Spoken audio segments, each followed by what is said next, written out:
Hello. Oh, there we are. Hello. Hi. Welcome. Welcome everybody to the show again. We are back again with Jokingly The Serious. show where we get serious and stay silly. I am Cody, I'm PJ. and we are your host of this fun little show here. And let me tell you, this has probably been one of the easiest thing to write for me to do. Like I'm so yeah. glad we did this for the show. Yeah. This is by far much easier than what we were doing. It's been fun. I'm so excited we are doing this, and this is the pivot we've taken. To start off the show, to recap, let's recap our weeks. Let's I guess. recap our Let's weeks. start there. Let's do that. Well, we had Thanksgiving. Thanksgiving was there. I had my Let's do birthday. Thanksgiving separate. Yeah. We'll do like a whole separate thing. Yeah. I had my birthday. Happy birthday. Thank you. That was fun. I went over exciting. and spent the day with some friends, and then I was gonna spend the night, and then at like 1 a.m, I got real sick to my tummy, and I ended up having to go home because I just did not feel well, and I was like clammy. It was weird. Sick on your birthday? Yeah, it was my tummy. Oh God. I know, my poor tum tum. And then the day after, I didn't do anything. Not really. No, I was supposed to get my tattoo finished. They had to cancel because they're sick.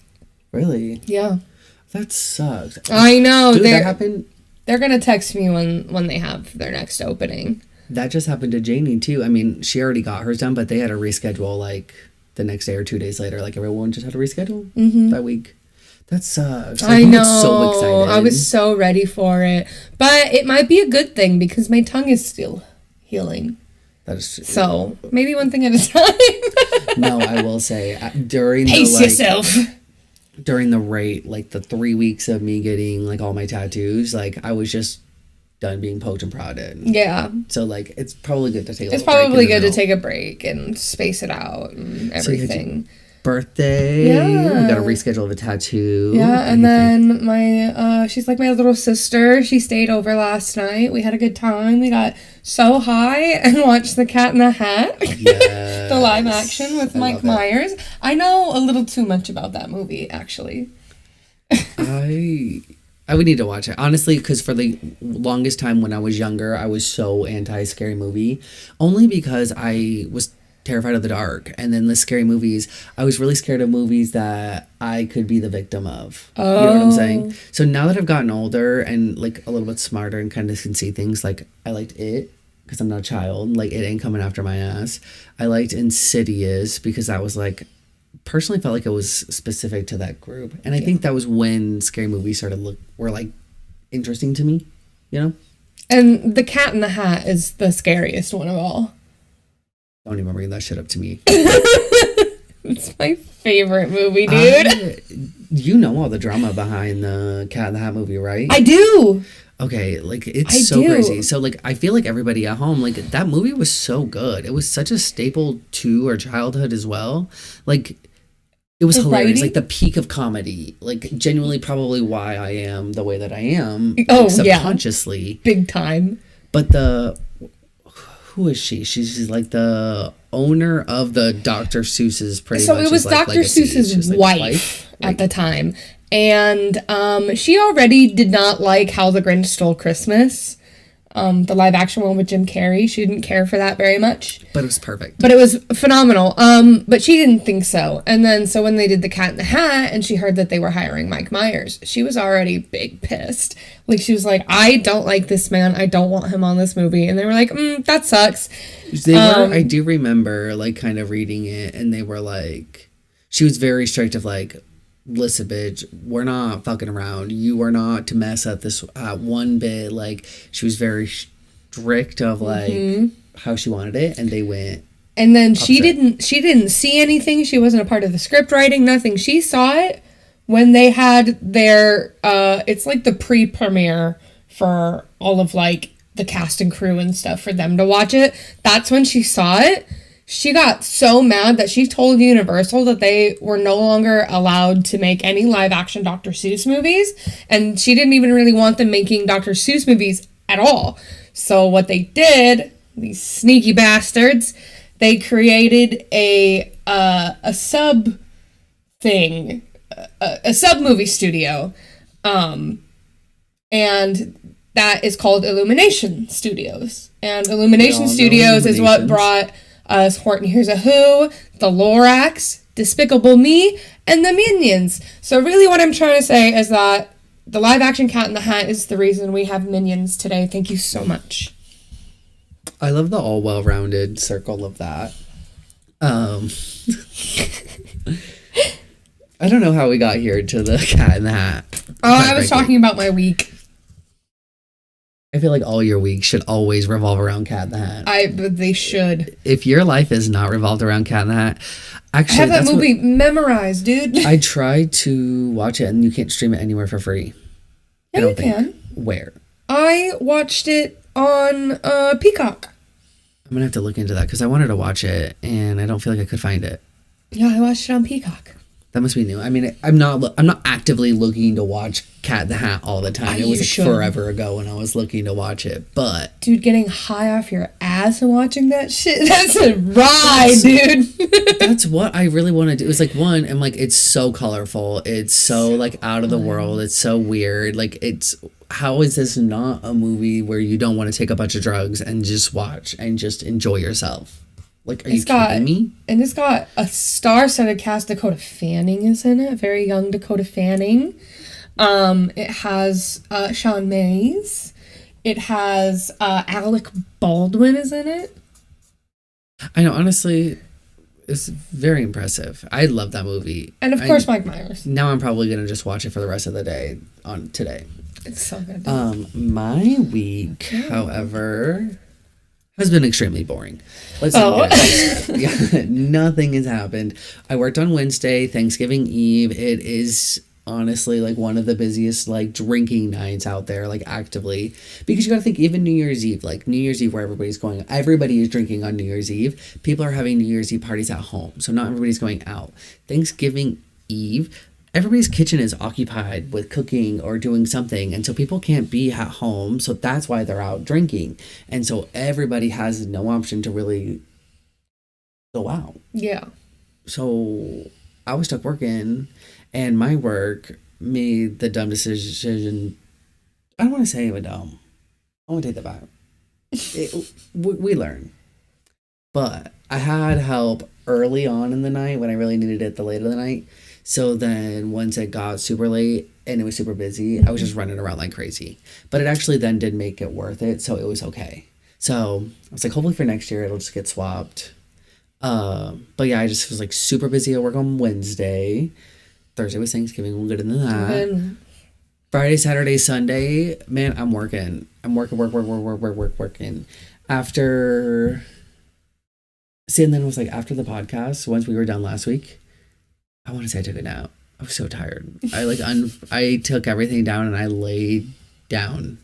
And I stayed like vertical, I think, for like the rest of the day. Oh my God. Yeah, Tuesday, I'm going backwards, but like Tuesday, I think went shopping. Went out, had some lunch. But we're keeping it really chill. I do really want to start going like up north. I want to start going hiking, and I want to start going like seeing things, especially because not one of our topics, but I do just kind of want to dive into this real fast. Mm-hmm. What was I going to say? I've been not drinking as much because I think I kind of dived into it. Like, you drink, honestly, from till you're about like high school until forever, until you die.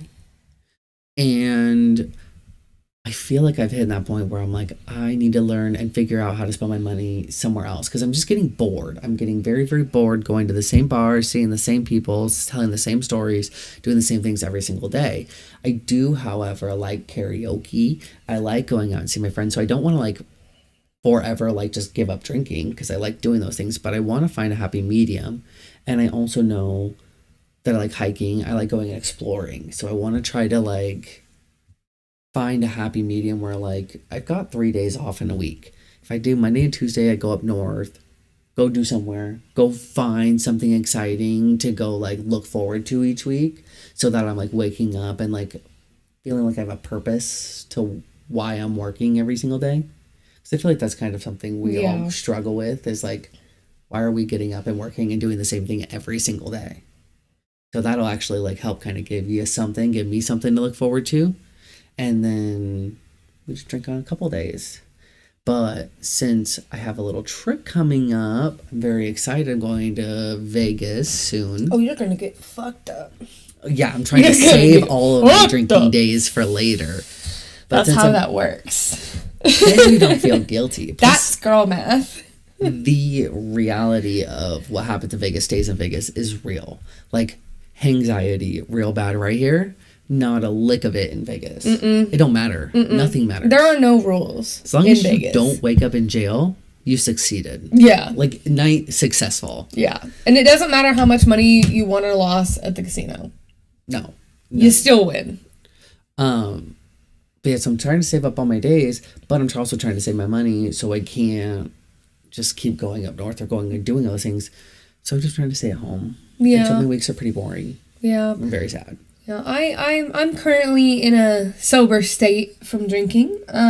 Me and alcohol started to not have a very nice relationship with each other. Yeah. So I was like, I need to stop this before it becomes a full-blown problem. It started becoming an issue. I knew that if I kept going, I'd be in a bad spot. So I gave it up. I drank for my husband's birthday. I got drunk. I did not like how out of control I felt of my own body. Like, it was kind of scary. And so I decided to not drink anymore. And now I'm over 2 weeks sober of alcohol. So I'll ask you this. With you having part of your job be a part of nightlife, how are you feeling that's going to affect you? Because you are like going out in the Yeah. nightlife. Your whole purpose to go out and entertain drunk Yeah. people and go like pretty much drink and have fun with the drunk people. Yeah, and I'm not going to tell you that it's easy, because it's not. The temptation is always so strong. It's always right there. But that's when because obviously I know the people at these bars. I know these bartenders. They know me. So if I tell them, hey, I'm sober, I just want a Coke, they're like, okay, cool. And they just give me a Coke.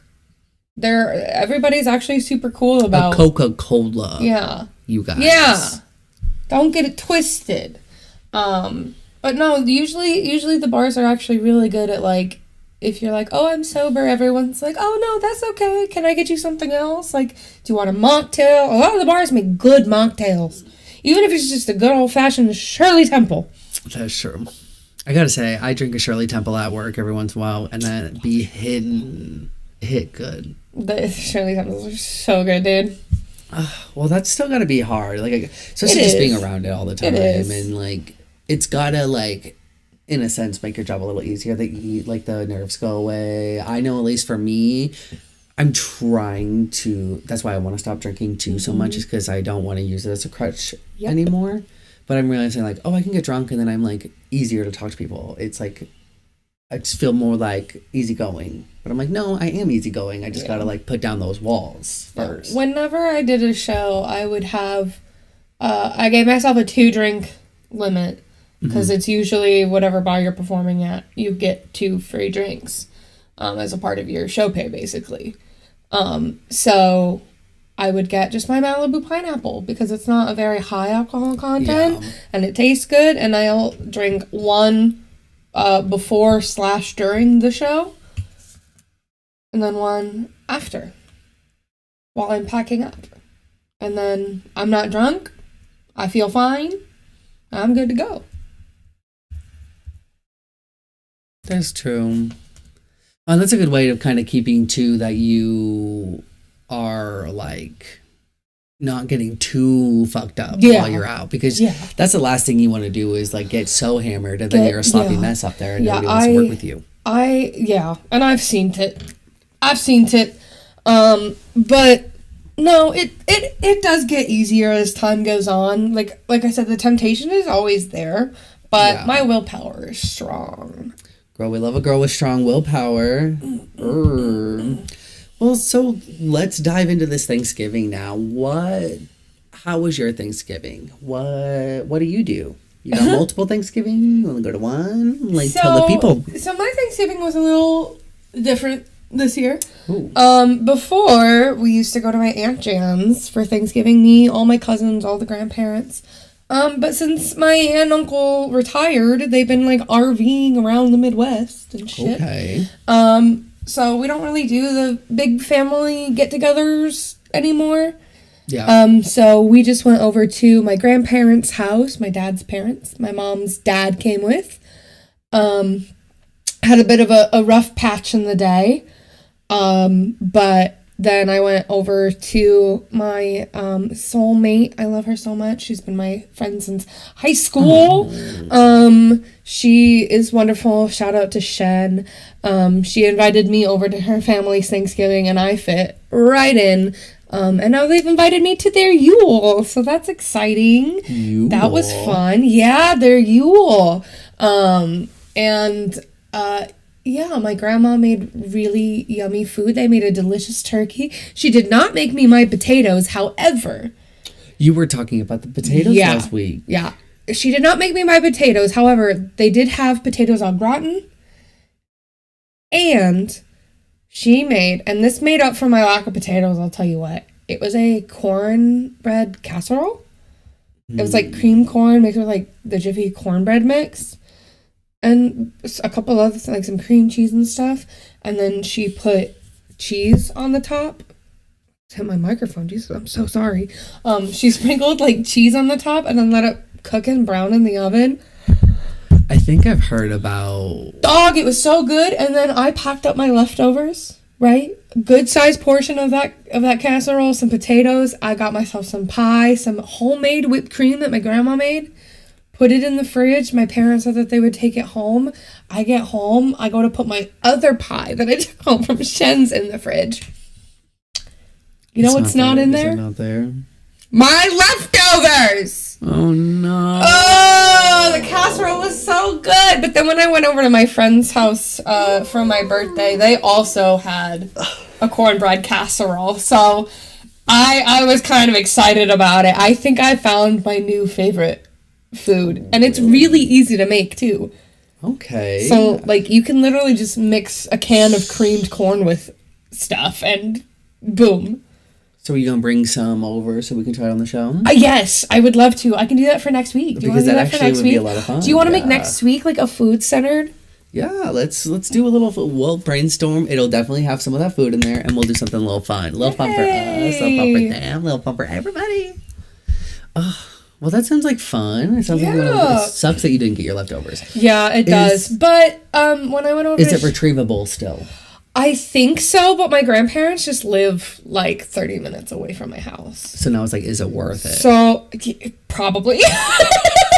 Girl, then why are we even talking about it? Why don't I mean, it's been days. I know. I probably should call my grandparents and be like, hey, do you still have my leftovers in your fridge? Like, can I come get them? I'm trying to eat that shit right now. Like, if not, you already ate it. No worries. But, like, I just want to know because my parents failed at their one job.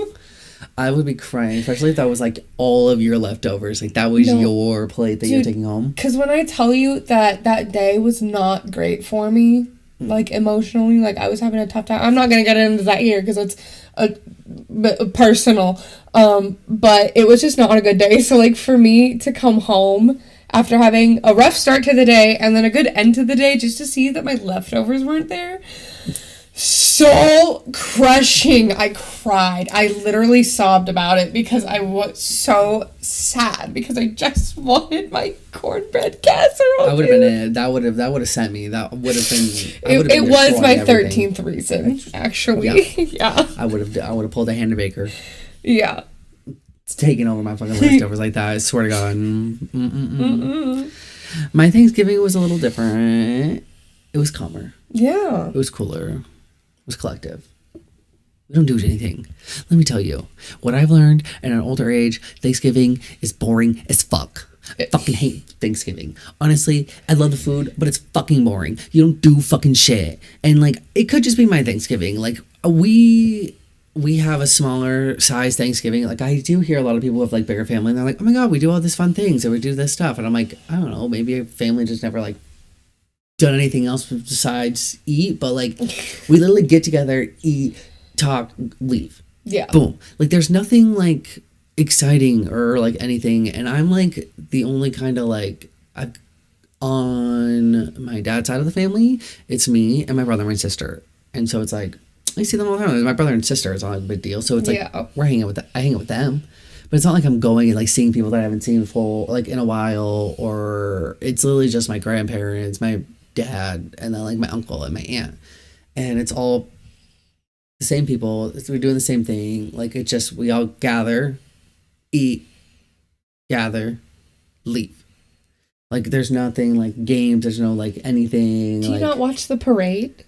By the time we get there, the parade's over. Oh, see, yeah, no, so we do like we go over. Oh well, yeah, and no, because the parade's on during that time. That time the football game's on, and then see, they switch it over to the football instead. Oh, see, yeah, see, my grandparents will put on the Macy's Thanksgiving Day parade. I wish.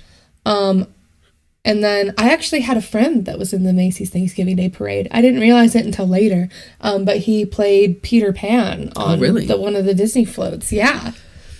I heard that you can like sign up to be one of the people that hold the balloons. You can just like volunteer. Yeah, I was actually asking my grandparents and parents if they knew how like they chose people to be in the Macy's Thanksgiving Day parade. And I was like, I'm sure for some of the things there's like a form that you have to fill out or like submit or whatever. But like I'm like, how did they choose this cheer squad or this marching band? Or usually it's marching bands and cheer squads that have like really high, like they've won a bunch of competitions, they have a bunch of trophies, they're like number 1 out of 15 in the state and like stuff like that. They're noticeable. They're notoriable. Yeah. We'll also watch the dog show. No. We'll watch the little puppers getting paraded around. It seems kind of weird, but sometimes the dogs have really stupid haircuts. Like, there was a dog that, like, it didn't have really much hair. Like, there wasn't a lot of hair, like, here or, like, here. But, like, this whole section here was just, like, a thick bayang. Ew. It looks so weird. Why do people do that to their doggies? I don't know. Because they're rich and they can. I saw this one. I didn't watch the dog show, but I saw one TikTok of it. And it was this one dog, like, and he opened his mouth and he had, like, weird-ass teeth. I wish I could find it. I wish, like, I could instantly pull it up so I could see. But it had this, like, weird-ass, like, human mouth. It just didn't look real. And even, like, the person paused and was like, what the fuck is this? Like, it made me scream. Like, some of those dogs are jacked up. Yeah. They make me think my animals are actually probably beautiful, like, trophy award-winning animals. I just don't give a shit like that, so like I wouldn't know. Yeah, I did see a really cool TikTok though. That was it was like a dog thing. I don't know exactly what it was, but it's like the dogs do tricks and stuff. It's not a dog show per se, but they like compete with each other and doing tricks and stuff. And they were doing this song together. And this dog was so cute. They were playing leapfrog. They were playing patty cake. He was running through her legs, through loops, jumping up. It was the cutest thing I had ever seen in my life. Yeah. I was like, that dog is more talented than I will ever be. It was so cool to watch. We don't do any of that. And then I go over to my Gram's house, my mom's side of the family. And there, it's just some of the same, like, I have one cousin who I like to see, and he's around my age. He's a little older than me. Other than that, it's just like my aunt and uncle, my mom, all the people that I just see all the time, like the people that I don't really like. I don't know, it's just like, there's no like exciting thing that's happened. We just gather, eat, chat. Everyone just kind of like breaks up in their little groups, and then everyone goes home. But this year, you did do something fun and exciting for Thanksgiving. Did I? Yeah. What did I do? You ran a 5K. Oh my God. he's like, what did I do on Thanksgiving? I was like, well, I'll tell you what you did that day. Oh my God. Oh my God. Are you looking for like your little medal? Yeah, it's in the closet, which is stupid. I should have had it with me, but I should be able to show it.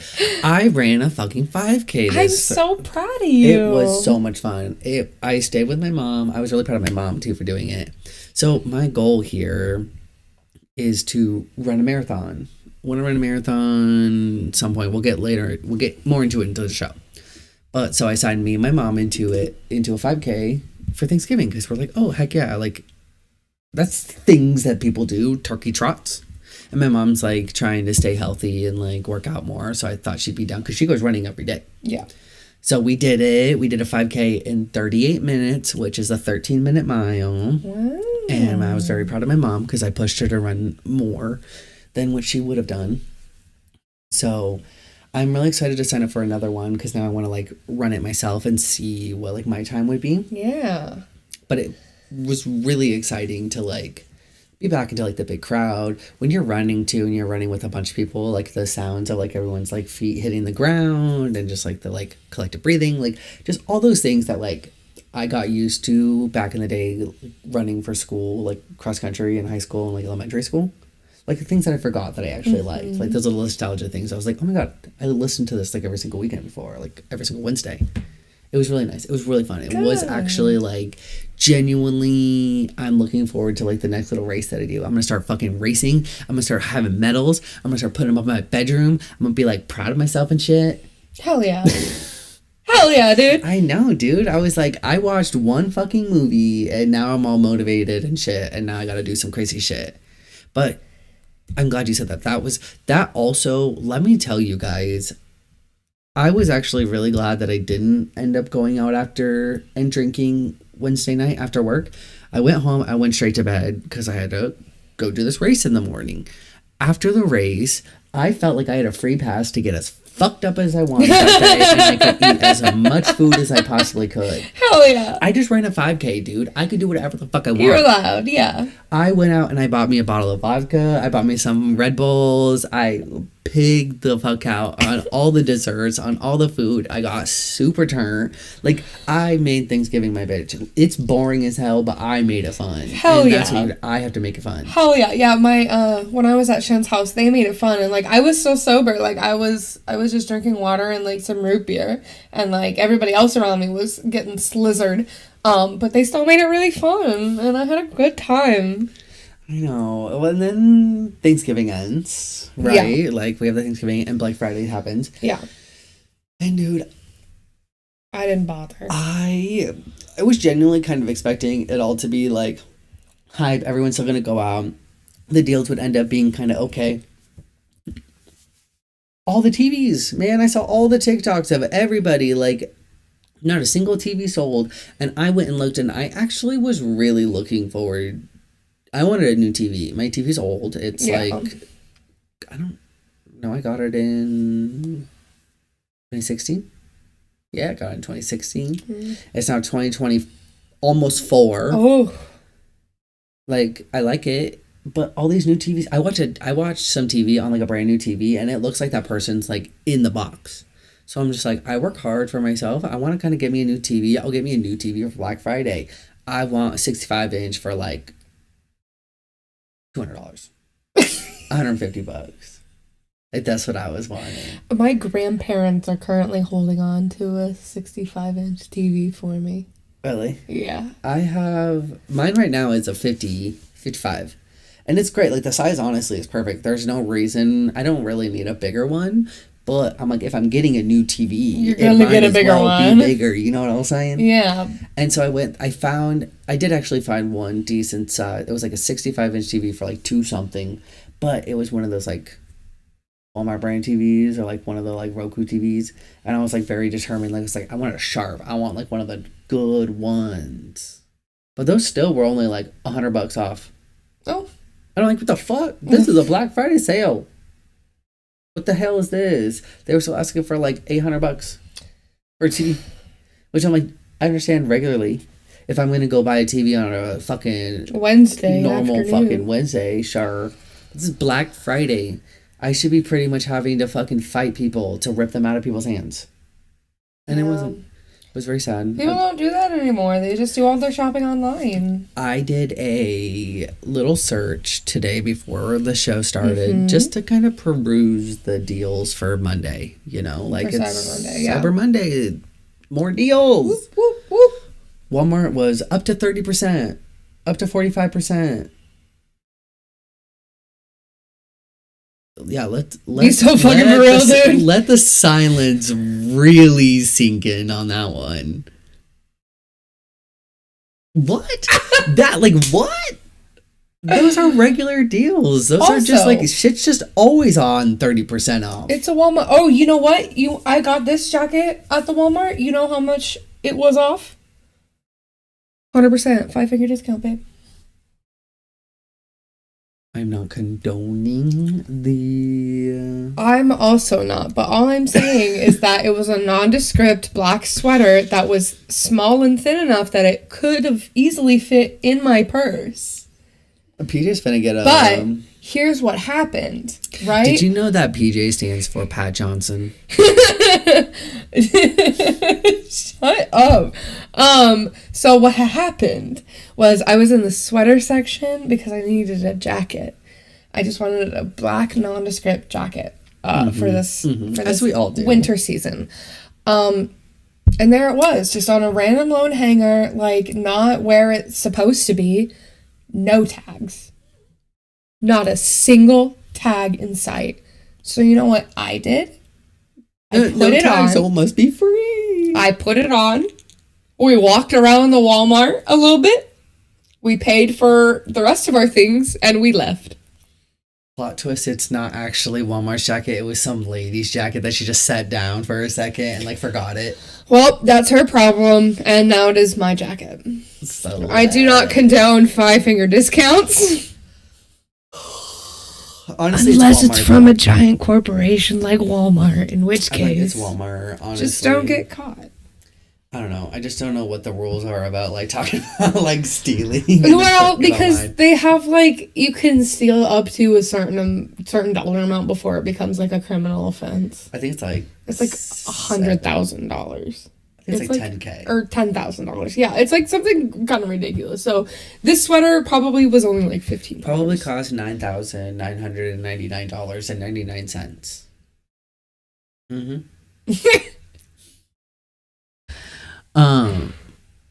Yeah, but honestly, with the deals being so shitty, you should honestly. I had a thing. I used to do it, but then I kind of started thinking it's not Walmart that I'm attacking. I'm really attacking a poor little associate, and they didn't do anything. But I used to go into Walmart, and there were the little way in the back in the craft section where they used to keep. I was a child, where they keep all the puff paints. Yes. And they keep them all nice and stacked. It's all nice. I would just go fuck you, Walmart, and I push them all over, and I.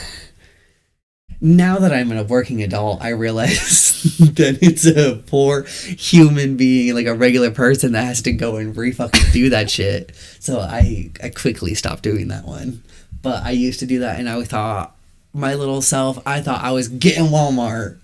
I was getting Todd. I was getting Todd. And he was ready to fucking quit, dude. That was Todd's 13th reason. He was about to walk the fuck out because of my dumbass. And he did. Those paints never got lifted. He saw you coming in on the security camera and he went, "Oh, here we go." I was Todd's worst fucking nightmare. That's when he would go out for a cigarette break. I'm sorry, Todd. It was not I came in with good intentions. I realize now as an adult my was trying to stick to the man. But let's keep going on this Thanksgiving vibe before we leave the holidays. As this show kind of talks, we're talking about serious things. I feel as though as we grow up, and I feel like everybody can relate to this, holidays lose the magic. Yeah. And everyone's always like, I don't understand why Halloween doesn't feel like Halloween. It doesn't seem like Christmas feels like Christmas. Nothing feels like nothing like anything, blah, blah, blah, blah, blah. I will say, I don't know how to defeat Father Time yet. I've yet to figure that one out. I'm still working on it. I'm still trying to figure out a way to slow time down. So that is still in works. Give me time. Yeah. However, I've compiled a way to, at least for me, try to bring this fucking magic back. Yeah. There's got to be a way because it was there. It's still there. It's hidden. And I think, and it may be easy, but it just kind of came to me, was we as children have our parents, have all of these grown-ups around us that are actively working to create and make this a magical and wonderful time. And as we grow up, people don't give a fuck about us anymore. No one cares that it's not magical for you. So we have to make it magical for ourselves. And it takes doing the things and listening to the things and watching the things and doing the Christmas. And so I've got a plan. I've planned this way to get Christmas going. So I have been, and I continue, like every time I'm in the car, I listen to at least one Christmas song. Sometimes it does get me rolling. I start listening to a bunch of Christmas songs. I've also, because Christmas music does kind of suck, I started listening to Christmas music, all the old ones, some of them. No. I started listening to some of the like remakes done by artists that I like. Like, I've kind of ditched some of the old traditional ones, and I listen to like Noah Cyrus's version of It's Beginning to Look a Lot Like Christmas. Cody, I gotta go. I like actually. that one. Goodbye. Miley Cyrus is Goodbye. Rocking Around the Christmas. What? Great. I do. My ultimate, hands down, favorite Christmas song is I Want a Hippopotamus for Christmas. I Want a Hippopotamus for Christmas. And That's one of my favorites, Cody. And I genuinely, that one, no one will ever be able to make I will never not listen to it. Hippopotamus for Christmas. That's what she sounds like. Yes. Nobody will ever be able to make a remake. It's good. Also, Santa Baby by Eartha Kitt. Santa Baby. It has to be the Eartha Kitt version. Yes. Not the There's Madonna a few of them. version. I'm not saying. I mean, I like the ditch all Madonna of them. version, but sometimes the OGs, the classics, are what you gotta do. Yes. No. I agree, and I'm not saying for all of them. I still have a lot of the like OGs on there, but a few of the overplayed ones, the like regular, just normal ones, I don't even think about. I've updated. I've revamped just to make them a little more at least something exciting I want to listen to. That's yes, I look fair. forward to. I'm gonna start watching Christmas music. I watched The Nightmare Before Christmas, I think like last week. I'm gonna watch probably Elf today or just some movie today. I'm like doing something. I want to just be watching movies in my free time, unless it's The Real Housewives. 'Cause I gotta stay up on the Housewives. I watched the original 1966 animated Grinch Was that good? the other day. Loved it. It was phenomenal.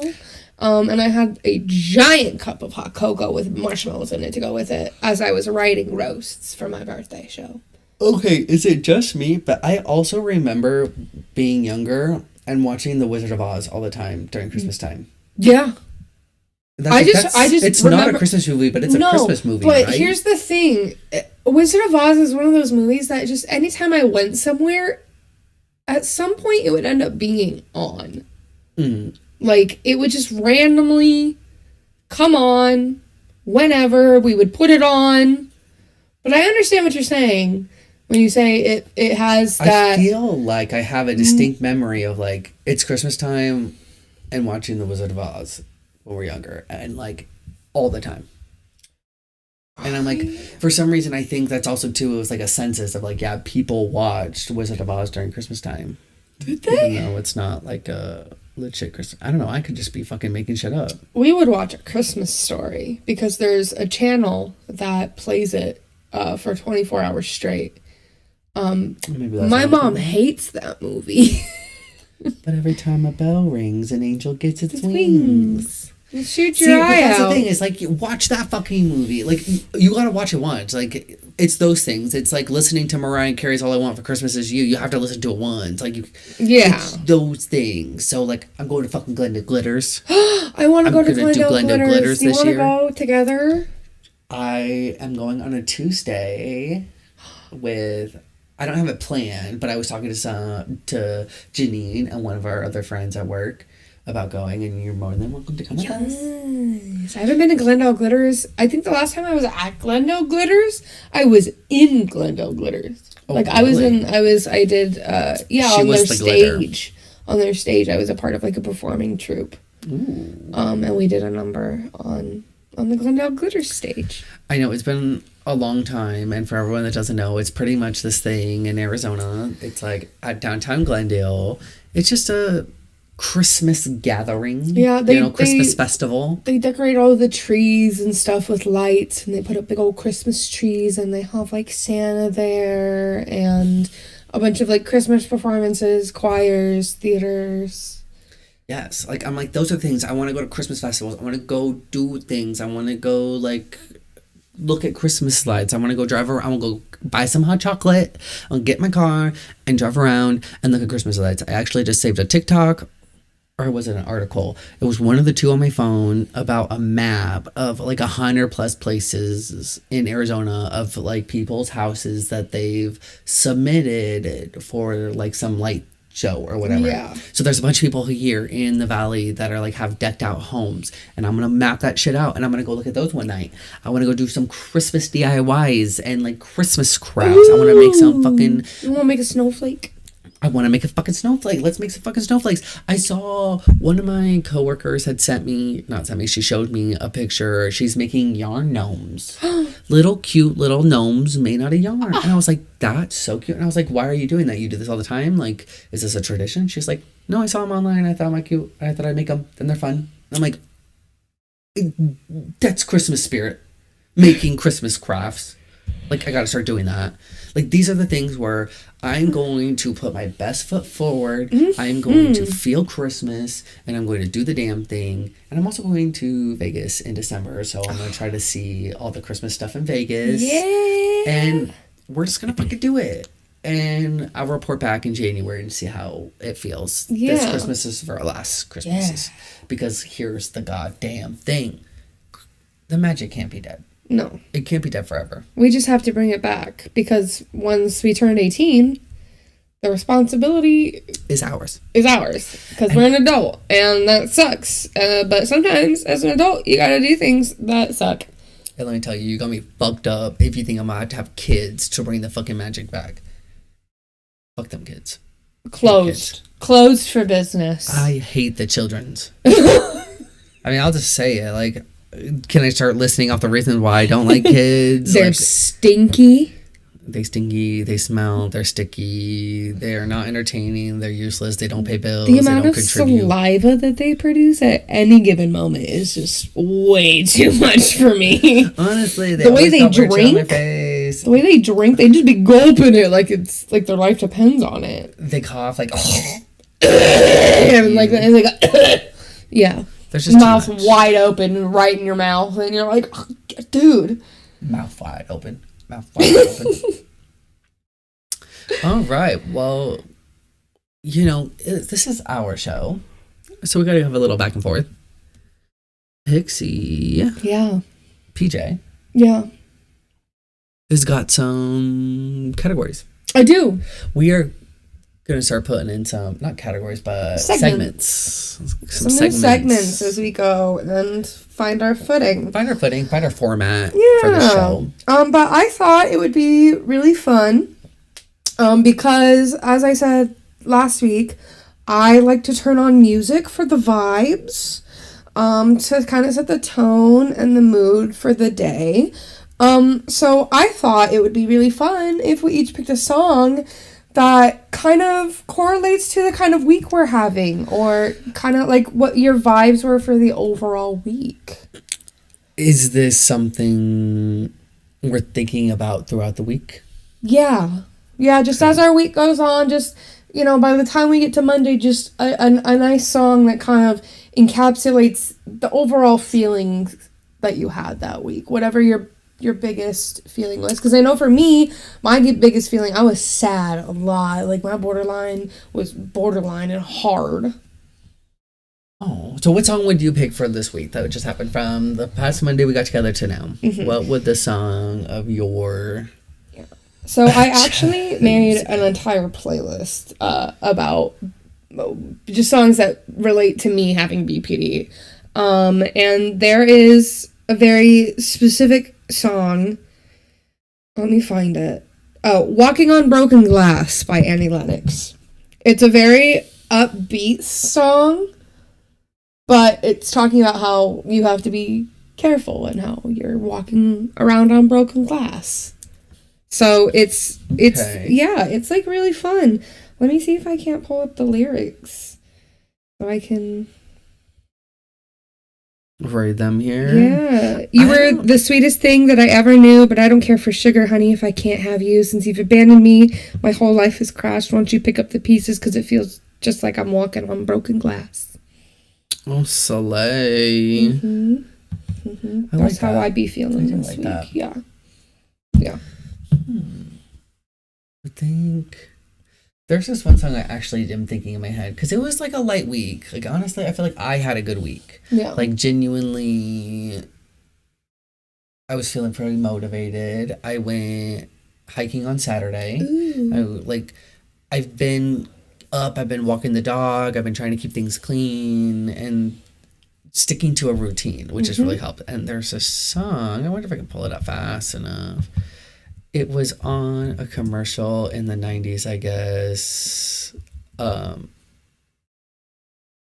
for a Outback Steakhouse. Oh. I found it on TikTok and I actually really liked it. I have to go check out the band. Oh man, but the one song that was really popular, so I'm like, hopefully it'll just pop up.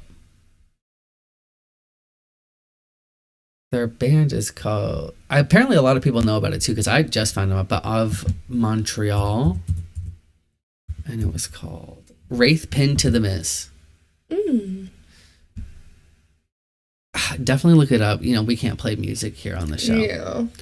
But Wraith Pinned to the Miss, it just got that like, you want to put it on and you just want to walk down the street and just don't care. Yeah. And just like, I would totally put that song on and then like go to like a farmer's market and then just like walk around and go shopping. Yeah. Have a little drink in my hand. Yeah. See, just like relax. What's super fun about Walking on Broken Glass is like those lyrics obviously are very sad.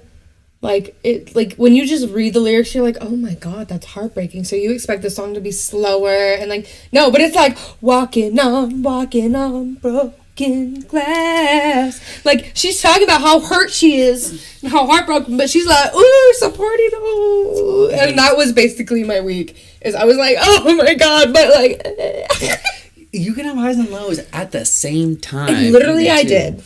And within the same day, within moments of each other. It's crazy. It's so like personally inside I am breaking apart and I'm just not having a good time holding myself together. But when you look at the outside and everything else, you're like, everything's good. Everything's actually fine. Like your week's gone great. You've had a good day. You've had a good week at work. Like it's just the inside sometimes. Yeah. But I feel like how you learn how to handle it and how you process it and how you continue through and the fact that you're able to say that you still ended up having a good week is showing growth that you're doing something right, like you're doing something positive for yourself. I'm trying not to focus too much on the negative aspects because if I start to hyper focus on them, I'll just continue to be a problem. So what I'm trying to do is be forgiving of myself, of those around me, and just trying to meet people in the middle now. Right. I feel like that's how it should be. You know, it's hard to learn to find a good common ground of like putting yourself aside a little bit and putting them aside a little bit and finding there, because most of the time what I find out is you put yourself aside and they put more of themselves in. Yeah. It's never an even 50-50. It was wild because the second we just sat down and had like an adult conversation, like we figured out what went wrong, where the miscommunication happened, and like we both felt silly because it could have totally been avoided. Like all of it could have been avoided. But because what had happened was we both thought that we were being very clear, direct, precise with the way we were asking questions, the way we were saying things, the way we were answering things. And we weren't. Not to each other, at least. We were not picking up what the other was putting down. So that's what caused this kind of dip down. And then for it to just be a slight, silly miscommunication, we were both like, oh my god. Oh, goodness. We do that all the time. We'll be, like, bickering back and forth, and we'll essentially be saying the same thing in different ways, and sometimes we like to see how long it takes us to get there. Because we'll get there eventually, but sometimes it takes, like, 30 seconds. Sometimes we'll be on it for, like, 2 days. before we're finally like, wait a damn minute. But I feel like too, we gotta work, especially too, if it's causing fights and arguments. Like you've got to figure out a different way. Because that's the one thing. Is like you work really hard. Not like you specifically, but like we as people, we work really hard to like find our voice, find our footing, find a right, proper way to express ourselves. And sometimes it's just not, especially like you find someone you really care about and like that's the person like I'm trying to get you to understand. And no matter how hard and clearly you personally feel like, wow, I've worked really hard and I really hard and really like put myself thought and time into myself to speak clearly and be able to comprehend and vocalize what's in my mind, it still will never be enough because you can't ever understand or know somebody else's brain or how they're going to wrap around it. Because the shitty thing is we're all living in a different world.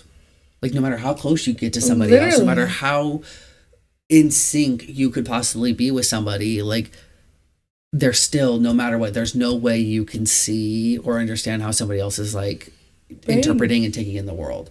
So it's like, that's why I've got really like frustrated with a lot of people too, because it was like, man, I've been working on myself so hard. Like, how do you not understand? Like, I don't understand it any clearer.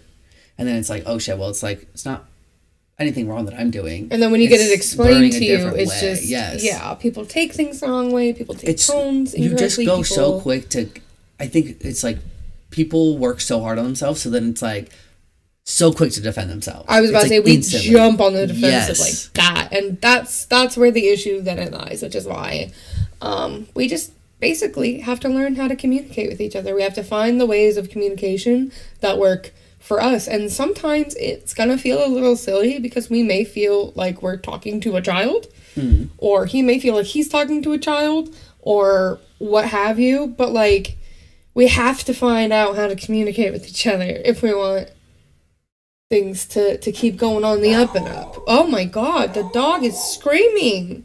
I believe somebody's here. Oh. I do think that something like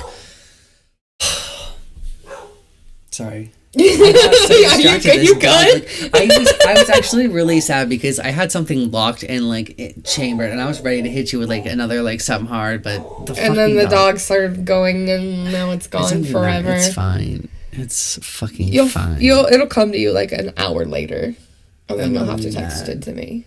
What were you saying? What were you that we have to learn how to communicate with each other if we want to keep going on the up and up. Yeah. No. It's gone. Damn, it's gone. I'm so mad. Goodbye. Oh, there it goes. Bye-bye. Yeah, I wanted to like go into something else. Fucking silly. I love that bitch. But I know. She'd be distracting us. She's ruining me. She's distracting. Oh, no, that was the thing. I feel like it's just so hard too nowadays to just have deep and meaningful conversations. Nobody wants to sit down. Nobody wants to like actually talk about anything or actually expose themselves. I feel like everyone's just so used to getting clowned for everything. Like if you have an opinion or if you have a thought or you have a liking or you have anything, like everyone's so used to and so ready to just have shit teared down. Like that's what I instantly, and I know a lot of people, it's just like, I'm going to do something and some people are instantly going to tear it down. Yeah. It's instantly going to be the negative. And that's just like kind of how this whole like fast has come. So nobody wants to sit down and like actually express themselves or like talk or like have people actually meet them. I feel like I have such a hard time like talking to people now because like I talk to them and I feel like I'm just talking to a wall. Like it's just like short. Like nobody wants to really like dig deep or talk about like deep emotional things. And it's like, how do you expect to really figure out to like deepen a relationship, fix any problems, or just move past just a acquaintance like figure in someone's life if it's just like, oh, you been good, okay, bye. Yeah, like it's nice that like you guys are actually putting down and like, okay, we're going to communicate, we're gonna open up, we're gonna actually like have these hard conversations because nobody wants to have them. We have to. We have to. It's one of those shitty things about being an adult that you gotta do.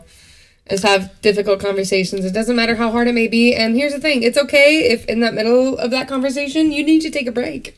You can just be like, okay, this is a lot right now. I'm going to take some time for me and we can regroup in a little bit. And that's totally okay. Yes. But I don't know, it's cliche to say this, but try not to go to bed mad, actually. Like, it sucks going to bed upset like that. I know, I honestly, like, I take that with, like, all my friends and everything, too. Like, it's not just, like, a significant relationship thing. It's, like... Any relationship. With anything, yeah. Like, why go to bed or why have it next day of an issue simmering if it's a relationship that you care about? Yeah. Like, it's just gonna simmer. It's just gonna be longer. Like, it's may just be forgotten. And it may just be like, okay, cool, like, it's whatever. Yeah. Or somebody could just sit and stew on it and get pissed. And it can, like, just ruin something. And some things... It's to be simple as a conversation. Yeah, some things, I think, have to simmer. Sometimes. Depending, like, you have, like, depending on what it is. Like me, I had to sit with my choices. I feel like you know, too. And that's also different versus when it's like, don't go to bed mad. Like, if you've done something serious where it's like, you need to be in timeout for days. You'll be in timeout for days. You know. Yeah. And that's different than it's like, you guys are arguing and now it's like, I'm going to ignore you. Fuck you, bitch. But I'm mad. During that time, we still want to try to communicate with each other. Because what happened is we weren't effectively communicating with each other. And it caused a miscommunication that caused upset all across the board. So... It's just about finding that healthy middle ground. That's it. That's that on them. And so, with that, let's move to our next. So, PJ got two. I got two new segments, bitch. And this one's more just for you. This one's a little fun. We'll see how this one goes. Yeah. So, as I've spoken about before, I have BPD, aka borderline personality disorder. And with BPD comes quite the magnitude of symptoms. Now, in order to be professionally diagnosed, you have to meet at least 5 of the 9 main criteria. But there are some other criteria, some other symptoms and stuff that I feel like people talk about, but not too much, and it can be symptoms that can be kind of scary sometimes. So I thought it would be fun to go over those symptoms that can be a little extra scary sometimes. So that way you can be prepared and know what to look for and stuff. And since this week we're talking about making our own magic, what better thing to talk about than the magic that my brain makes? Hallucinations. That's right. Yeah. So with BPD, you can and will hallucinate. Most of the time it's auditory hallucinations. Usually, we hear somebody saying our name. We hear a phone buzzing. We'll hear just randomness sometimes. We can have visual hallucinations. A lot of times we'll just see shadow people. So just like a quick out of the corner of the eye, whoom, and you're like, what the fuck dog was that? That can be kind of scary, especially if it's in the middle. It's usually at nighttime, too, when that be happening. But the other day, I found a TikTok page that was all about BPD. Ooh. And I learned something very interesting. And that is that you can have not just touch hallucination, like you can feel things touching you or crawling on you. You can hallucinate smells, dog. I want to smell hot dogs bad. You can hallucinate smells. So now I'm thinking back to all those times I've gone somewhere and I'm like, dude, like it smells weird in here. And people are like, what the hell are you talking about? I don't smell anything. And I'm like, no, dude, like it stinks in here. And they're like, what are you talking about? And I'm like, what, you don't smell that? And they're like, no. And now I'm like, was I hallucinating? Was it real? Was it real this entire time? So now I'm like second guessing everything I've ever smelled or seen in my life. Because hallucinations can be scary. And the type that you have and the severity of them differs. Like for me, I mainly get the audio and the visual. But now I'm wondering if I also have the scent one. I definitely have the touch one sometimes, because sometimes it feels like there's a bug crawling on me and there's not. Well, that's what I was gonna. How is there like a way to know for sure that you have this, or is it just like gotta hope that somebody's gonna be like, no, I can't smell. Like you're actually like not smelling this. Because what if somebody's just fucking with you? Yeah, so... What if they, like, ripped ass and you're like, it smells like shit, and they're like, I don't smell anything. Well, I don't know usually you can tell when they do something like that. And they usually be looking and sounding guilty as hell, or they're trying hard not to laugh about it. But for me, I started notice, because I've been having audio and visual hallucinations for a long time, actually. And I just didn't think anything of it because I thought it was normal. Because I would tell people, I was like, oh, sometimes I hear like people saying my name. And then people started being like, what? Like, that's not normal. You what? And I'm like, yeah. Like, it sounded like somebody was saying my name, but there was nobody there. Or it sounded like my phone was buzzing, but my phone was on silent. And they're like, what are you talking about? And I'm like, oh, God. Don't make me. It is one of those symptoms that can be really scary depending on the severity of it. But it's one of the weird ones where I'm like, are you kidding me? I think not only can I not control my emotions, but you're telling me I'm seeing and hearing and smelling and feeling shit that isn't there? Dog, I already feel crazy. The hallucinations make you feel a little extra off your rocker. I just want to smell like popcorn all the time. I want to smell popcorn. I want to smell candy cane. Can we like choose? Can we like...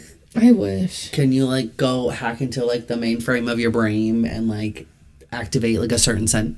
I wish. Because that would be everything. I wish I could do that, because if I did, I'd have a much better time. Because usually when I'm having now what I think is a scent hallucination, it's usually either a very gross smell, like it's stinky, or it's very medicinal.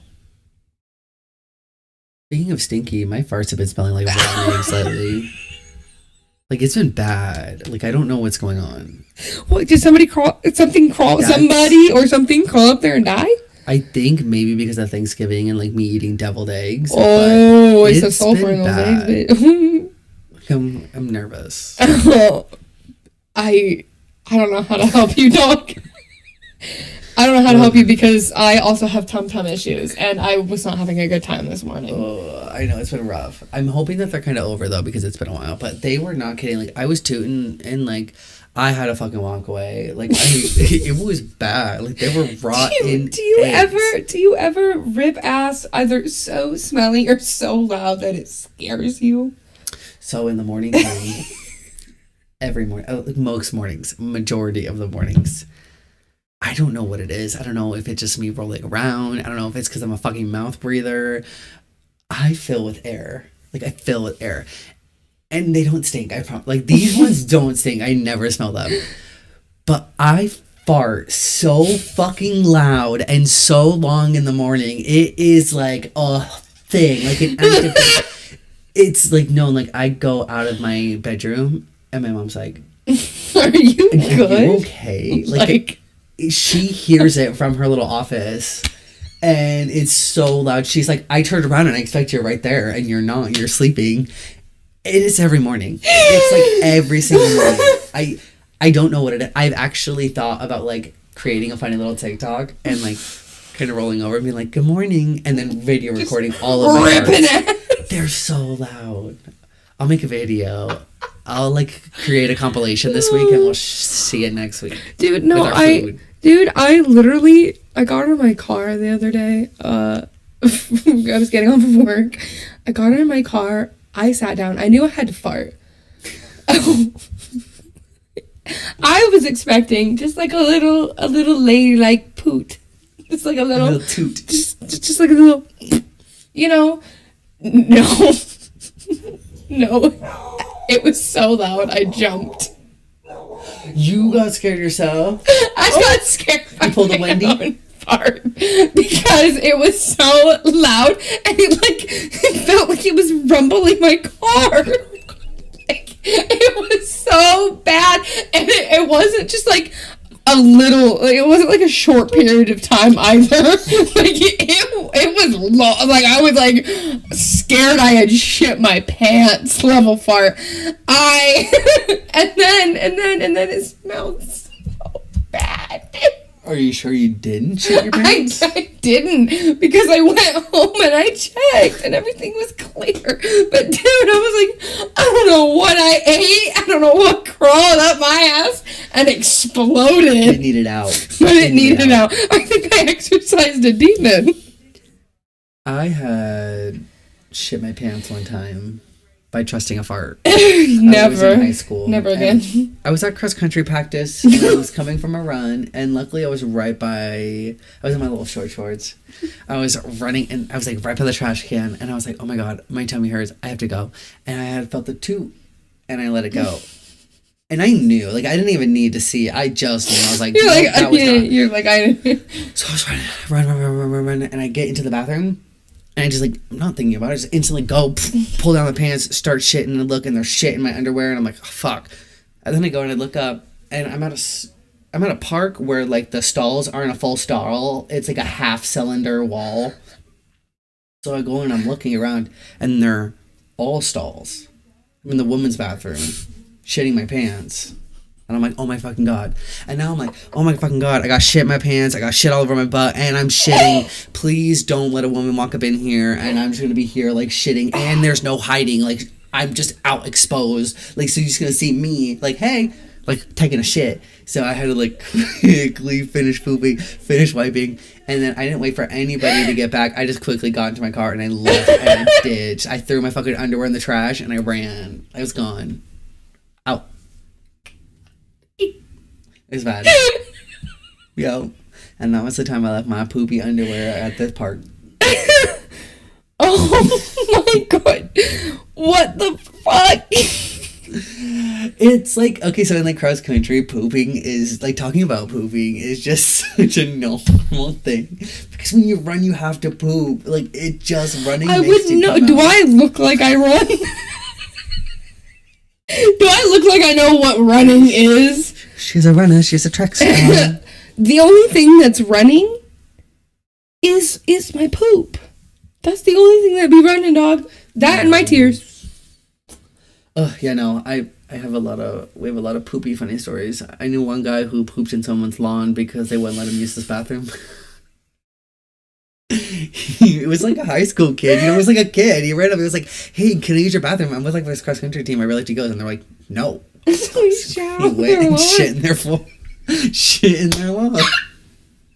He used an extra pair of socks he had in his bag to wipe. He wiped with extra socks? What did he do with them? He left them on top. He left them on the lawn. Wait. This was a story that he said. This was all I told. This man took a squat on a lawn because they said, no, you can't use our bathroom. Took a shit, wiped with socks, and then did they just, like, nicely set the socks on top? Oh, I assume he just, like, fucking he just whoom. It was sadly one of those things where it's like he told all of us, like, it was like a little extra side run that he was doing, so we all couldn't verify. But honestly, quite frankly, I believe him. I believe it. I believe him. I believe it. That's happened. One time I shit in the woods.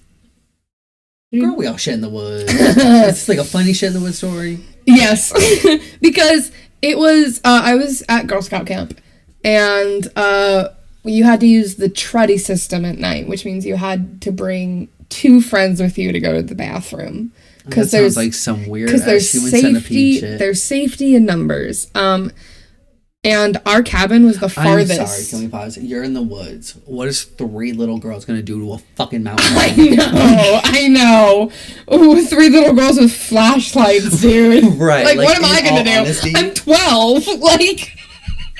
If I see little Cindy get fucking mauled, I'm out. I don't give a fuck. Cindy can take care of herself. I don't give a fuck. I don't give a fuck. It's eat or be eaten. But no, so our cabin was the furthest cabin from the bathroom. And like I had to go. So we kept like extra toilet paper with us. Trekking. So grabbed the extra toilet paper. We went out to the woods. I go to pull my pants down to go to the bathroom, right? And I'm Right. squatting. And I start peeing. And I start shitting.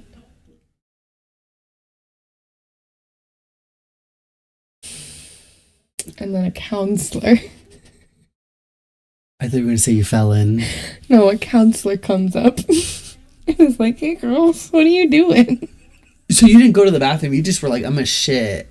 Oh, shit. Outside of the cabin behind a tree. Yes. I mean, that's the woods. And they were like, what's going on? And I was like, my tummy hurt and I couldn't walk all the way to the bathroom. So I'm just, she's like, are you okay? And I'm like, not anymore.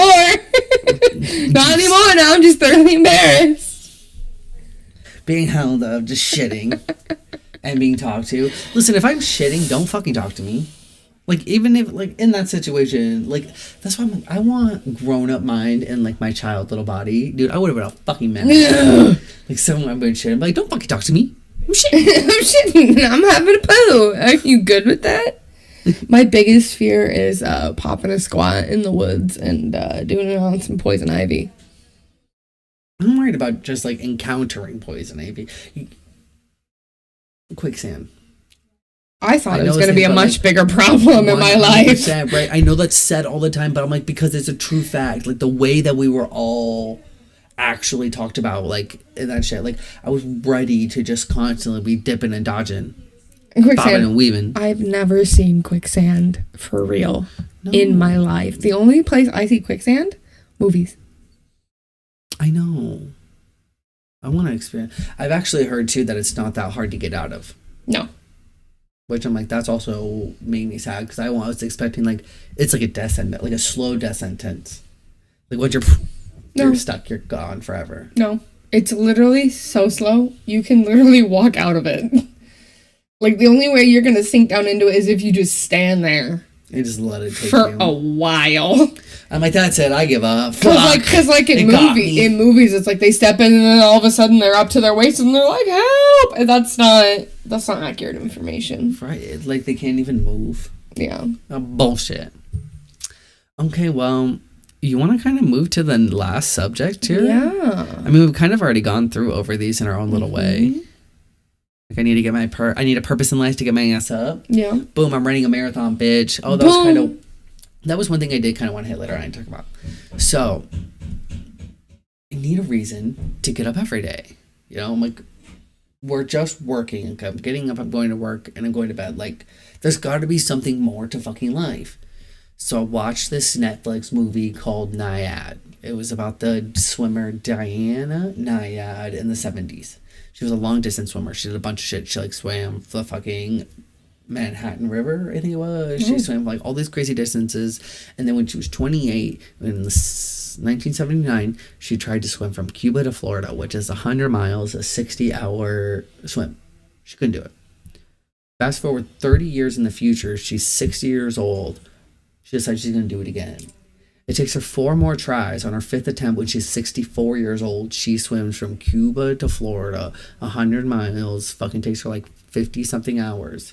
And I was like, if that old bitch can fucking swim 100 miles, there's no reason me, 24 years old, can't go fucking do something. Like, I need to get up and I need to fucking do something.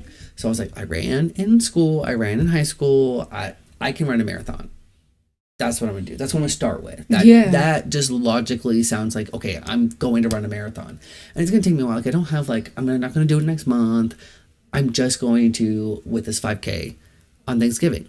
That was the start. I did it with my mom. It was just a little fun thing. Now I'm going to go do another 5K. And then I'm going to do another 5K, another 5K. And then I'm going to do a 10K. And then I'm going to do a 10K. And then I'm going to do a half marathon. And then I'm going to work my way up there. And I'm hoping that, like, the experience will kind of change me. Like, I'll like get into some things, kind of like, you know, who knows. And then once I do it, like, I'll have a different mindset. Who knows what I'll be like, what I'll be doing. I'm just excited to see like who I'll be and what will happen at the end of this journey. And it has made me want to actually wake up and get up and like work out I want to actually go running. I actually want to go look for like runs to go sign up to do. Like feel like I've gotten at least a little sort of purpose, and I want this to kind of like be my stepping stone of other purposes and other things to like help me build on. Because goddamn, I've become a prisoner to screens. I just like sit there and I just watch TV. I watch TV, I watch TikToks, I watch social media. I'm just constantly putting my face. And then I feel like if I put it down, I'm like, oh my God, I'm missing something. I have to like always have it because I'm going to miss something. I'm like, no, real life. That's what I want. I want real life. I want the world. I mean, we're sitting here in a little box on your screen right now, but like the real world, it's out there. Like, this is fun. The internet's fun. TV's fun. I like my TV. I like to sit down. I like to relax. But I need to not relax 23 out of 24 hours of the day. Yeah. If it's my day off. You know what I'm saying? Like, I need to do some shit. Yeah. And so that's why I'm like glad that we're doing this podcast again. Me too, dude. I was like losing it because I fell out of all of my routines that I had set, and now I'm going back into them, and I'm really liking it. And sometimes, you know, we're gonna have bad days, and that's okay. But this podcast gives me something to look forward to. I have something to look forward to on Wednesdays.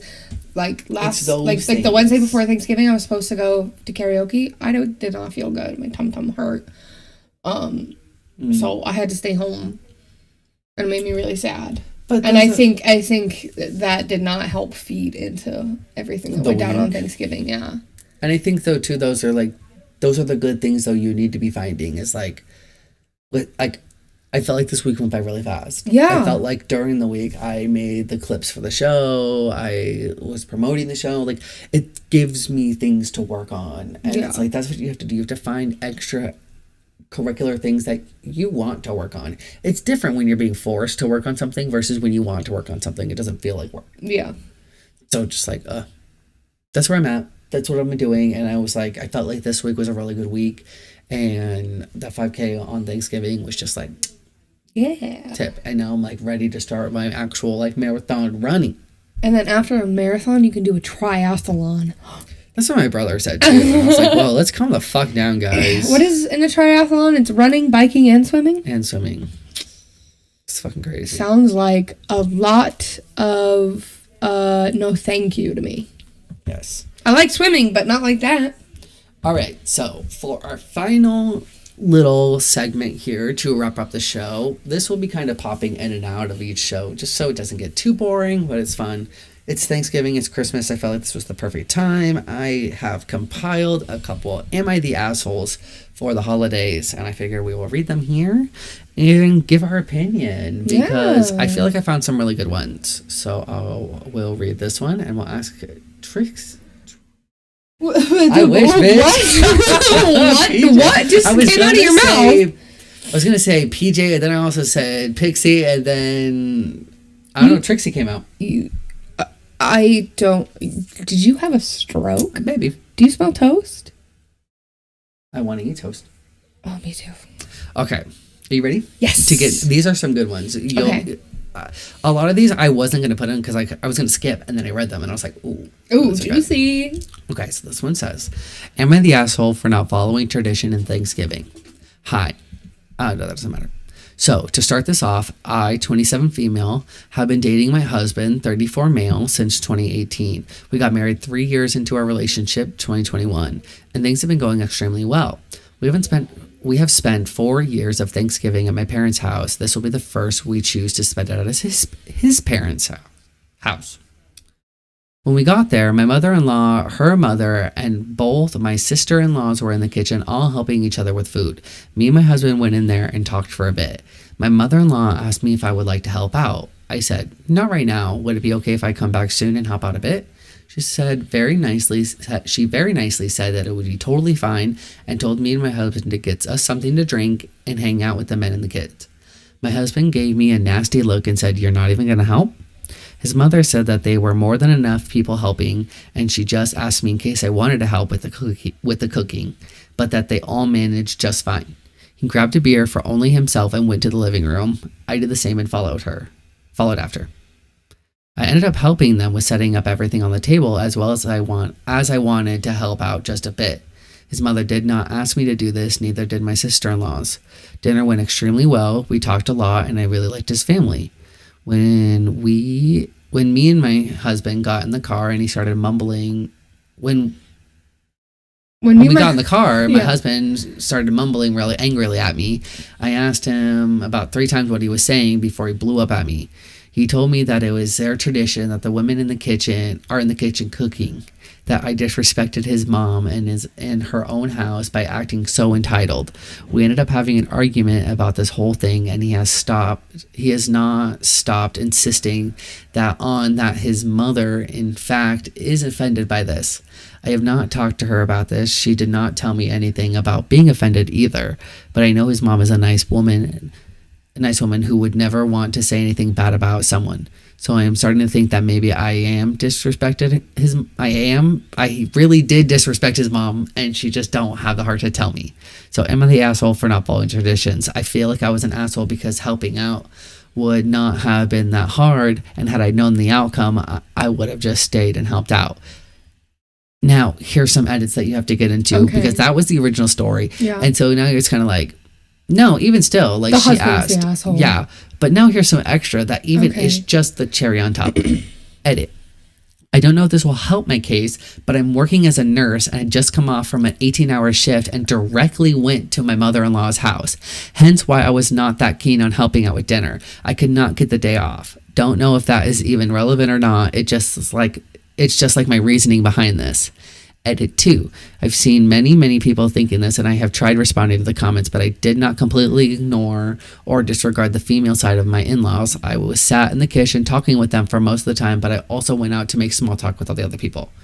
So she not only is just coming over, she got off of an 18-hour shift, probably still in fucking scrubs, came over and was just like, hey, and I would say, like, no, sit your fucking ass down. You are not helping. You just fucking worked for 8 hours. Yeah. How is she the asshole? She's not. The husband is. 100%. I'm sorry. I don't care how long you've been together. If your husband looks you in the face and goes, it's tradition for women to be in the kitchen, gone. So quick you'd be gone. Are you kidding me? I feel like that's the year of our Lord and Savior. I feel like that's kind of, how have you guys been together that long for so long, and you not? I feel like some other ways of that would show up in the relationship some way, where, like, why are you kind of so? I feel like I just wouldn't be surprised. Yeah, because he probably does some shit like this too. Like, why would he just all of a sudden freak out about tradition, about, like, women being in the kitchen, if that's not how he is? Yeah, because he either, like, doesn't give a shit about tradition and is like, whatever, like. And, like, if the person that you asked, like, if they needed help, if they're like, no, we're good, you sit, like, I'm sitting. Right. Like, and she even said, she was like, I can come back and help later. And she did. So I don't see what the problem is. I don't think you did anything wrong, girl. I think your husband's a dick, and I think you need a new husband. 100%. But stay in touch with his family, because that makes it extra funny. This was a good one. Here we go. Do you want to read it? Do you want me to read it? Okay, let's read it. Let's see here. I, 30 female, have been together with my husband, 31 male, for 7 years. Married for 3, dating for 4. My mother-in-law, 58 female, has always hosted Christmas ever since I've known him. I've always made lasagna for Christmas and other special occasions. I'm essentially the family lasagna maker, and I honestly don't really mind since I love to cook and bake. However, last year my mother-in-law decided to make lasagna based off of what she saw me doing when she was at my house and a recipe she got off the internet. I was surprised that she prepared a pan of her own, but didn't say anything and even got a small piece. It did not taste good, and it was barely touched whilst mine had almost half gone near the end of the dinner. That infuriated my mother-in-law, and she wound up doing a rant about how everyone loves me more than her and tried to throw my lasagna in the trash. I said tried because it mainly ended up on the floor. So, like, you know she had to make a scene. Already, this mother-in-law is a monster-in-law. She made a scene. Girl, what the fuck? My husband and I quickly left after that. My mother-in-law has not apologized for it. Yesterday, she called me to confirm what I was making for Christmas this year, and on her list of things I should make was lasagna. I politely said I wasn't going to make lasagna due to last year's incident, and I'd be happy to make anything else. My mother-in-law wasn't as polite and called me vindictive for refusing to make the lasagna over a small mistake. I just refused again, and it made my mother-in-law angrier, so she told me that unless I show up with lasagna in hand, she wouldn't let me be at the Christmas celebration. My husband said it's easier to just make the lasagna to keep the peace, and I shouldn't hold my mother-in-law's mistake that she made out of anger against her. Word got to my sister-in-law and brother-in-law from my mother-in-law, and they're saying I should also make it, even if it's just half of what I would usually make. No, girl, I'm gonna say don't make your lasagna. Here's the thing. You're not the asshole. Fuck that. I wouldn't make it. I'm not making the lasagna. However, this is like this is a family Christmas and you're going to go anyways. And it's something that you like and everybody else likes. Like, I guess it depends. I want to know like how close she is with the sister-in-law, brother-in-law, and everybody else. Because like, if we're tight and she fucked up stuff like that, I'd be like, bitch, fuck her. I want my lasagna. Like, make her lasagna. Like, yeah, like make just like half of what it is. Fuck her to not have it. Plus, also the thing is too is like, well, something as stupid as this, you're gonna have another Christmas, and you're gonna have another Christmas, and you're gonna have another holiday, and you're gonna have another holiday, and you're gonna have another holiday. It's a fight over lasagna. I think it's just like, just fucking make the lasagna. I just think like there's so much stress. Like, why add that additional stress? But if the mother-in-law threw that big of a tantrum because people didn't like her lasagna, then I think she's allowed to withhold lasagna privileges. I would. I would. As sheer, it may be petty, it may be spiteful. I don't care. It's fair. You lost your lasagna privileges when you decided to throw a temper tantrum because you thought you could make it better and you failed. Well, that's your problem, not mine. In that case, I would probably throw in a clause that's like, or you're banned from making lasagna. Or you can't make shit. Right, so the mother-in-law said to not bother coming if she wasn't going to come with lasagna in hand, right? Come with lasagna in hand. She said, unless I show up with lasagna in hand, she wouldn't let me be at the Christmas celebration. That's when you make a single-size portion of your lasagna and you bring it just for you. Ooh. That's the level of petty I aspire to be, because it's technically not wrong. She came with lasagna. It did not specify what size the lasagna had to be. You bring like single portions. Everybody gets one, but the mother. But the mother-in-law. And we're all sitting there enjoying. Someone tries to give her a bite. You like fucking snap. You're like, no. She's lost her lasagna privileges. Fuming. Well, make your own if you want it so bad. No, fuck that one. That one's just hard because it's like it's not. Yeah. Your mother-in-law's fucking crazy. Like, that's just what it is. You've got a fucking crazy mother-in-law. It has nothing to do with anything. She's banned from making lasagna. If she wants your lasagna, I'd also maybe just show up with like a Stouffer's lasagna. Because she said to show up with lasagna in hand. I don't fucking show up with a lasagna, bitch. She said show up with lasagna in hand. She didn't say it had to be your homemade lasagna. Stouffer's, bitch. Here's your lasagna. That's a good one. Okay, here's a Thanksgiving one. I got 2 Thanksgiving and 2 Christmas. Ooh, so we have 2 more. All right, here we go. Am I the asshole laughing and asking my mom what she expected to... This one, ooh, no. Okay, so this one I like because everybody's an asshole. Okay. Let me read it. Let me be the judge. Let me read it, and then I have my opinion on why the editor is an asshole. But it's not from the story. I'll tell why. I'll explain. Okay. Am I the asshole for laughing and asking my mom what she expected to happen when she had my thief sister and her scumbag family over for Thanksgiving? So I'm like... We're already starting out strong. Right out the gate. My female 29 sister and 37... Oh. Okay, she's 29. Her sister is 37. Female 29, sister 37, is a drug addict and a thief. She had not gone to jail because she mostly steals from family and friends. Her husband is also a dirtbag, and their 2 kids are headed the same way. Ooh. I will not allow them in my house. I will only meet with them in public. I will always bring just enough cash to pay for my bill of what we eat together and don't bring anything else. I don't know why she is this way. Both my brother and myself have turned out okay. We have educations and careers. We have stable relationships. We're reasonably well-behaved adults, and our kids are a pretty good bunch. My sister just never grew up. She hated rules. She hated that my parents got her to watch me when I was young. She moved out when she was 18, took her education savings account, and spent it traveling around. I was going to host Thanksgiving this year, and my mom mentioned that my sister and her family would be in town. They had not visited for 4 years. She asked me to include them. Hard no. I said that wasn't going to happen, so my mom said she wanted her whole family together so her and my dad would host. Well, she just called me. A bunch of stuff is missing from her house. Jewelry, sports memorabilia, knickknacks, stuff that would be easy to sell on eBay or pawn. I snorted it and asked if she remembered why I do not allow my sister in my house.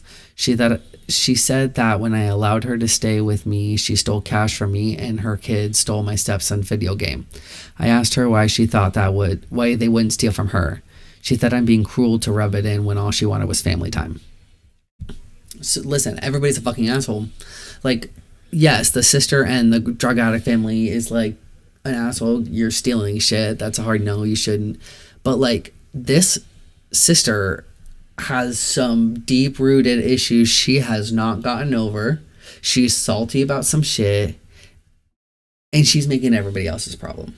Like, she's making it her mom's.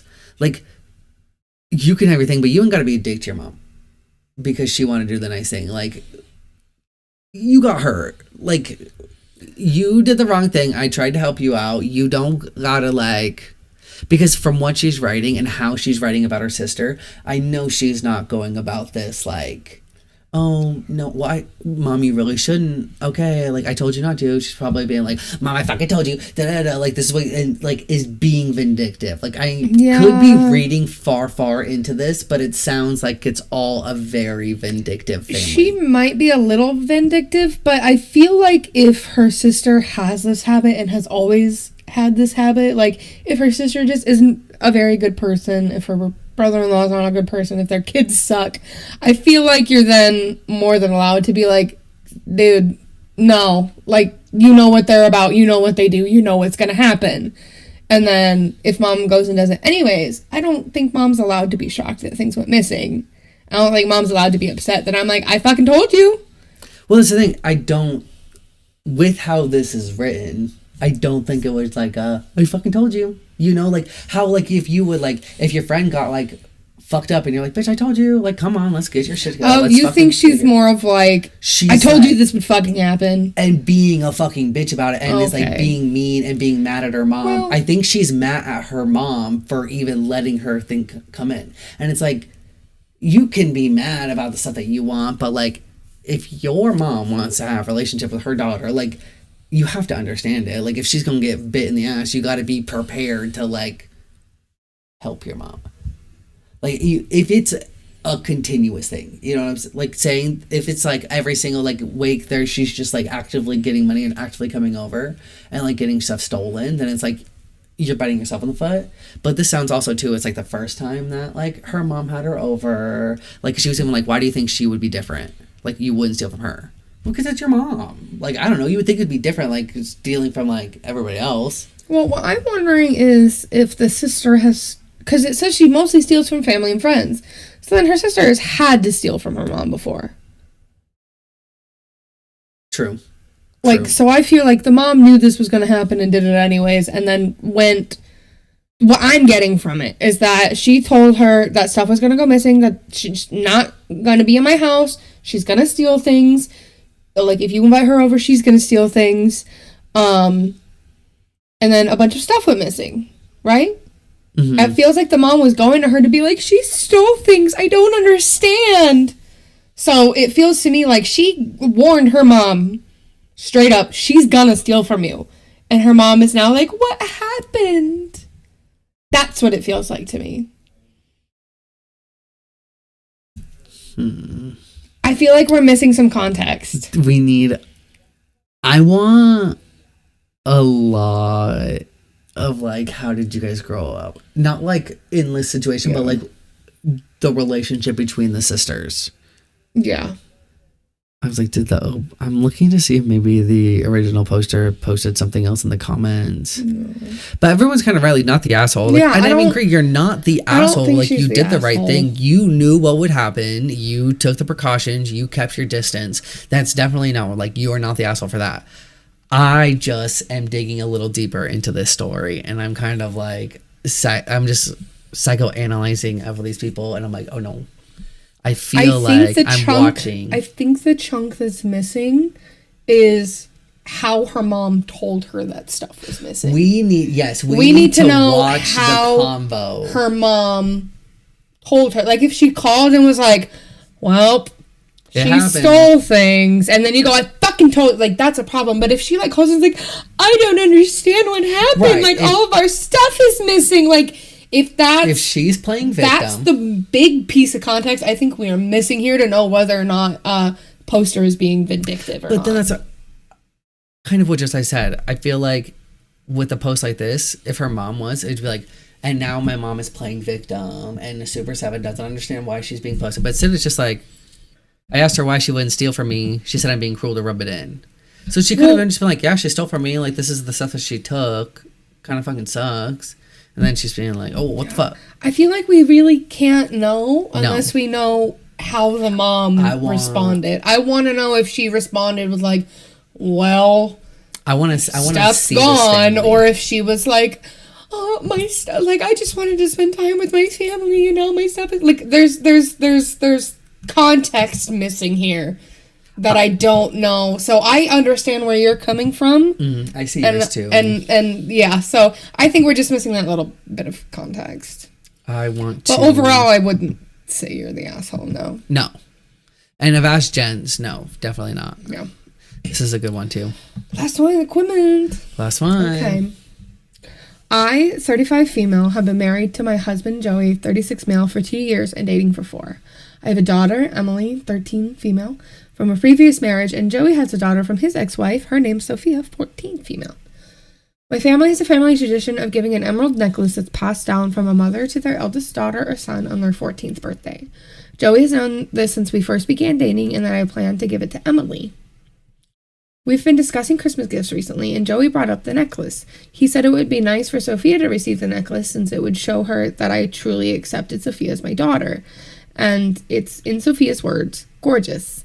I didn't love this idea because Emily's already aware of this tradition and is waiting to receive it. Her birthday's in January, so not a long ways off, and I said this. Joey accused me of favoring Emily over Sophia, being selfish, and told me that I could get another emerald necklace from Amazon in order to make it up to Emily. I told him that simply wasn't happening and that necklace was going to my daughter, whether he liked it or not. Now Joey is giving me the silent treatment except for when we're in front of the kids. He told my mother-in-law and my sister-in-law, Veronica, about what happened. They also believe I'm favoring Emily over Sophia and that I should give the necklace to her. First of all, fuck you. That's her kid. Her kid gets that necklace. Not her stepkid. Not your husband's kid. No, if you want to show her that you accept her, you get her a different one. Right. And you say, hey, I know this isn't, like, from my family, but here's a placeholder. I want you to know that you are just as special to me. Have this in its stead. Because if that's been passed down from generation to generation to generation, from mother to daughter, right, it's going to go to the actual mother. That's going to go to the actual kid. I'm sorry. No. Your husband is a dick. Your mother and sister-in-law are dicks. Give that thing to your kid. You get your stepkids something else that's equivalent that shows you that you also love and accept them. And that's literally the thing. It's like, just swap it. No, the Sophia, she should get the Amazon tube and Emily gets the real one. Yeah. Because... And that's their family. That's a family heirloom. It's so simple. And this is also why you don't fucking marry someone after 4 years. I'm gonna take that back. I'm gonna put that on. I'm like, gonna leave this to nobody. But like, y'all, come on. No, you are not the asshole. Your husband is a douche pickle.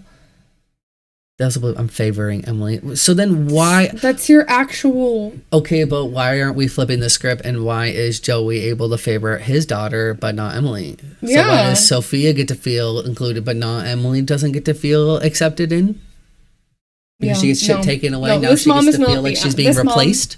This mom is not the asshole. You give that to your flesh and blood, babe. Please tell me that's the dumbest thing. That's just like...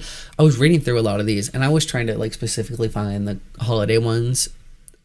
But some of these other ones, man, it's just like, Are people really having a hard time with generally not understanding how this whole situation worked, or something so simple as like, how are you even attempting to ask like your wife to give her a family heirloom that's been passed down generation to generation to not her daughter? To your stepkid, which, yeah, it would be different if she stepchildren didn't have her are- own. If she didn't have her own birth child, Yeah. and it was just like she got married to this family, and that was the one daughter, and that was the stepdaughter. Give Then it to yeah. her, 100%. She's your daughter. She's like your daughter. Give it to her. But I feel like even the kids, you have to see that and understand that. Yeah. I mean, there may And be if you jealousy, but like can't, they still like- understand. Like, that shouldn't have even been a question. This And that shouldn't one- have even been a wasn't that one crazy? discussion. That one got me. The fact that people do that Yeah. is so. People are, like, my genuinely God. out here- That is so selfish. Are you kidding? People are out here. Get like, wrecked. That's why, genuinely, I was like, no, girl, we are fine. Like, if we have a bad fucking day, like, we're still, like, not that fucking conceited. Like, what we're the hell not is that? wrapped in our own world. Yeah. Like, how, that's not even just being socially aware. That's just being an of the asshole to be an situation. asshole. Like, and there were so many situations like that where it was like, the man wanted it like this. Even with the tradition thing, it's like, Yeah. you can't understand and see outside of the situation that you're in, that it's like, wow, my wife just came back from working 18 hours. Like, and now And you she's want her not going to help in the kitchen? It doesn't fucking matter. I'm exhausted.